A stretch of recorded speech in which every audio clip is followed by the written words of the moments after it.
The government has formally accused Russia of hacking the Clinton campaign in an attempt to influence our election. Here's what Hillary said about it. Watch this.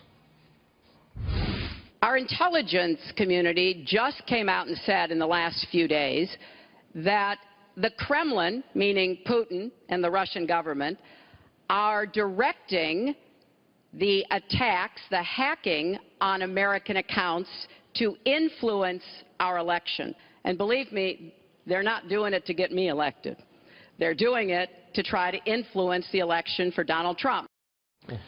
Do you think that the Russians want Donald Trump as the president or Hillary Clinton as the president? I don't think the Russians care. I think what they want to do is show us we know how to scramble your elections. It's a shot across the bow.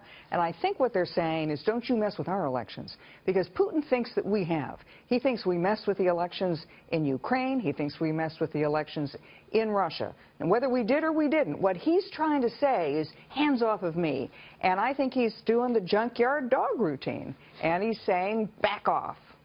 I think that Putin would not like Donald Trump as president. I think it'd be harder to deal with. Yeah, how do you deal with a guy like this? Right? He just make a donation to the Clinton Foundation. No, that's a little cynical. That's nasty, cynical stuff. That's nasty, cynical stuff. But Trump is tough.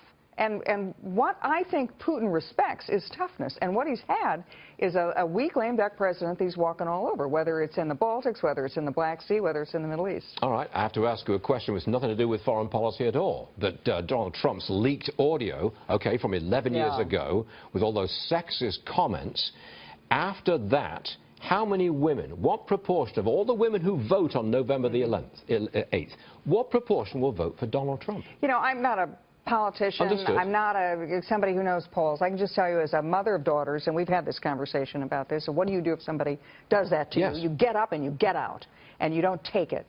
I think what he said was reprehensible. I've had that said to me in the past when I was younger and prettier.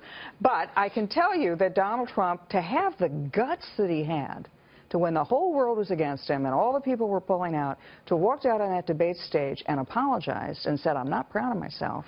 I think he did what he had to do for that, but I actually admired somebody with the guts to go out there and do what he did.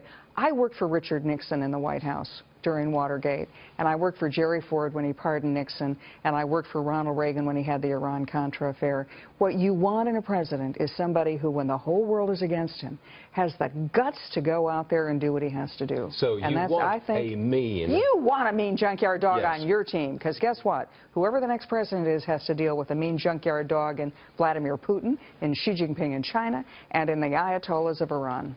What an election. I mean, what an election. What a Monday morning. KT, thank you very much indeed. Thank you. All right.